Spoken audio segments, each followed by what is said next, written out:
कभी आपने देखा है कंपनी के प्रॉफिट्स एंड सेल्स बढ़ रहे हैं पर शेयर प्राइस नीचे जा रहा है? It feels odd, right? Market में कभी कभी ऐसा होता है कि कंपनी की अर्निंग्स स्ट्रॉन्ग होती हैं पर स्टॉक प्राइसेस करेक्ट हो जाते हैं। आज हम बात करेंगे 3 ऐसी कंपनीज की जिनके प्रॉफिट्स और सेल्स लास्ट 3 साल में कंसिस्टेंटली बढ़े हैं, लेकिन stock prices recently more than 30% down हुए हैं। तो देखते हैं कि क्या ये fall just because of market correction था या बिजनेस टेलविंड भी अफेक्ट हुई है।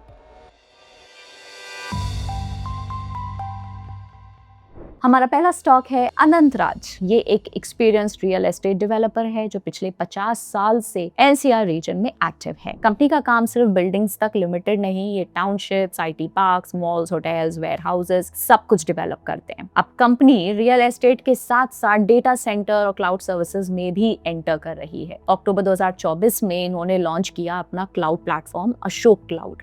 इसके थ्रू कंपनी अपनी टेक्नोलॉजी यूज करके क्लाउड स्टोरेज और कंप्यूटिंग सर्विसेज प्रोवाइड करेगी। आगे चल के वो इसे और बड़ा बनाना चाहते हैं, जहां इंफ्रास्ट्रक्चर एज अ सर्विस यानी कि IaaS और कोलोकेशन सर्विसेज भी ऑफर की जाएंगी। फिलहाल उनका 96% रेवेन्यू रियल एस्टेट से आता है और बाकी 4% रेंटल और सर्विसेज से। अब कंपनी के फाइनेंशियल्स को एनालाइज करते हैं तो पिछले 3 सालों में कंपनी की सेल्स 4.5x और नेट प्रॉफिट 8x हुआ है। प्रॉफिट ग्रोथ का मेन रीजन था मार्जिन एक्सपेंशन, जो 16% से बढ़कर 24% हुआ, मेनली मैन्युफैक्चरिंग और एम्प्लॉय कॉस्ट कम होने से। ईयर ऑन ईयर ट्रेंड्स के लिए इनकम स्टेटमेंट देखते हैं तो Q2 और फाइनेंशियल ईयर 26 में कंपनी का रेवेन्यू 23% ईयर ऑन ईयर बढ़कर 631 करोड़ रहा, मेनली नए प्रोजेक्ट्स के बेटर रिस्पॉन्स के चलते।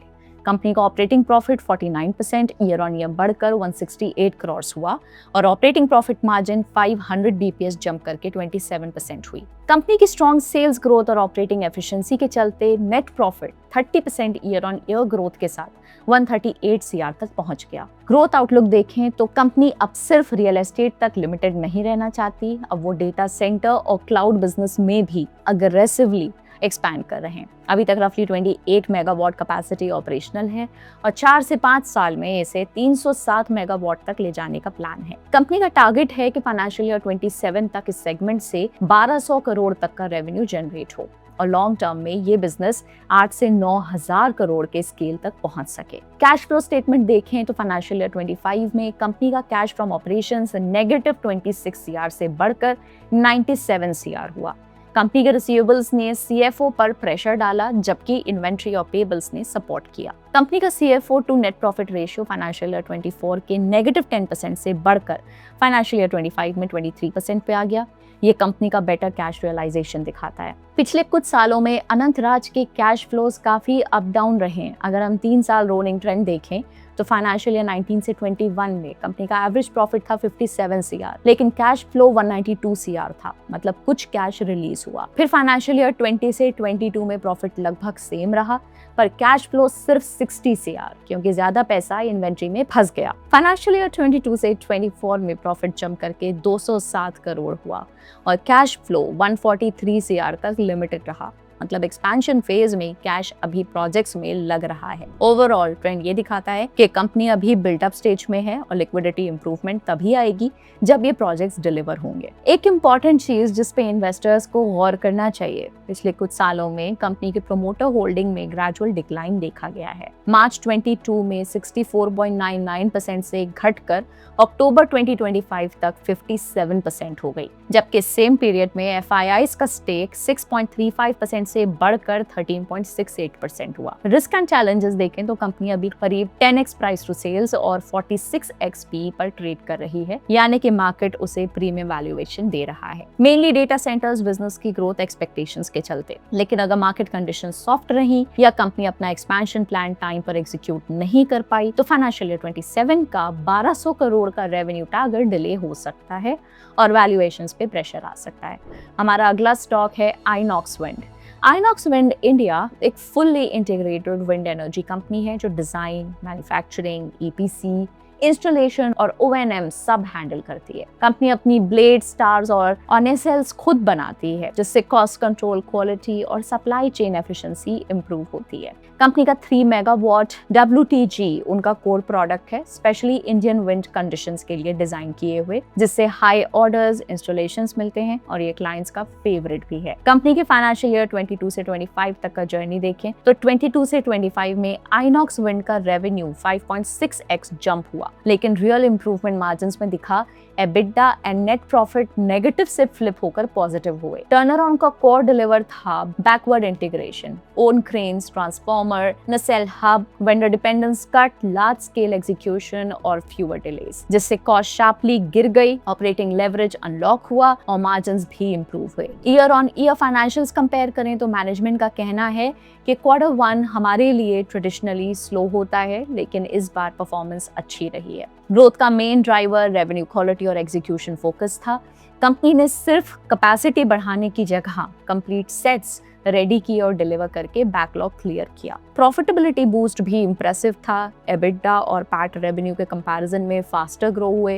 ये दिखाता है कि ऑपरेटिंग लेवरेज इंप्रूव हुई। कंपनी की बैलेंस शीट की बात करें तो कंपनी ने रिसेंटली 3:1 बोनस शेयर इशू और मर्जर किया था, जिसके कारण equity capital nearly 4x jump हुआ। हालांकि कंपनी की लॉन्ग टर्म बोरोइंग नियरली 0 हो गई है, बट इन्वेस्टर्स को ध्यान देना होगा शॉर्ट टर्म बोरोइंग पे, जो रिड्यूस होने के बाद भी 1464 CR है और ईयरली 170 करोड़ इंटरेस्ट एक्सपेंस इंकर करती है, which ultimately affects the profits. Financial year 25 में आइनॉक्स विंड ने सिर्फ P&L नहीं बल्कि अपना कैश फ्लो भी काफी इंप्रूव किया। पिछले साल जहां नेगेटिव कैश फ्लो था, वहीं फाइनेंशियल ईयर 25 में 138 CR का पॉजिटिव इनफ्लो आया।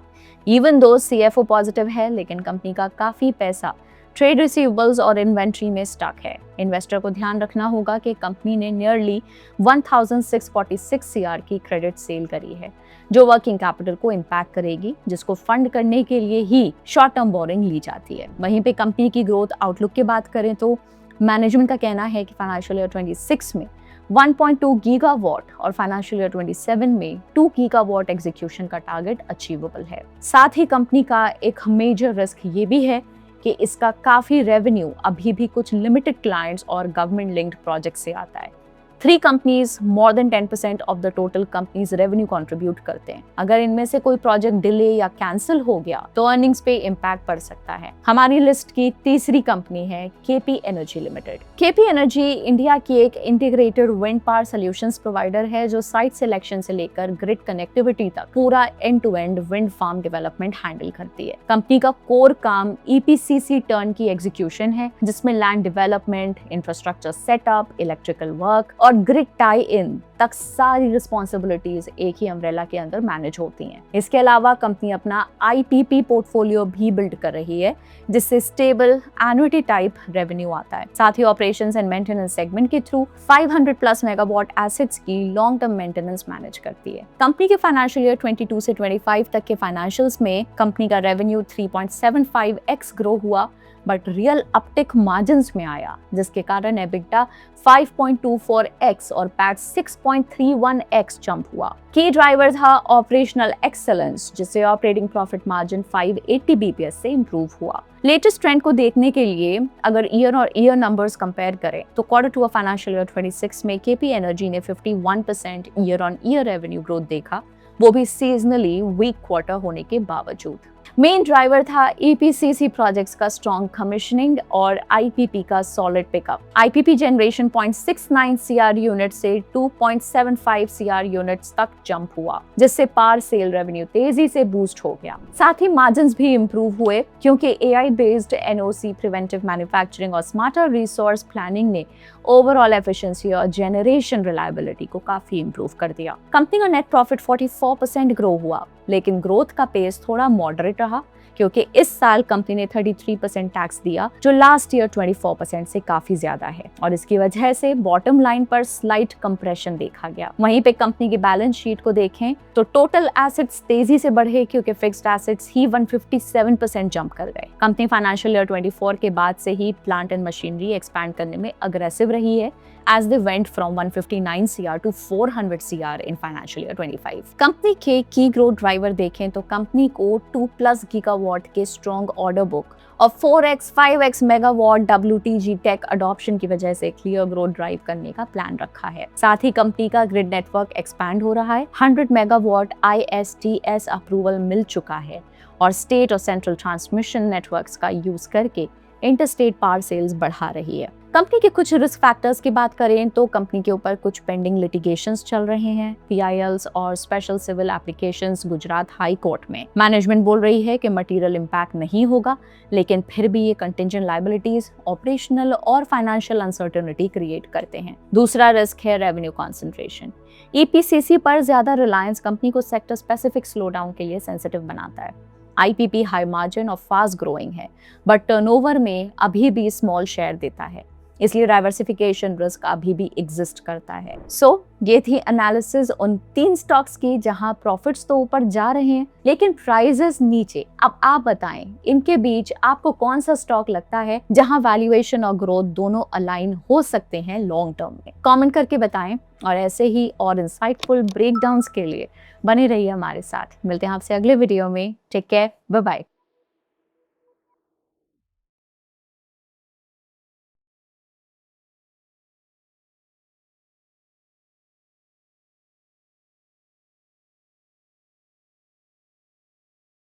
Investment in securities market are subject to market risks. Read all the related documents carefully before investing. Please read the risk disclosure documents carefully before investing in equity shares, derivatives, mutual fund, and or other instruments traded on the stock exchanges.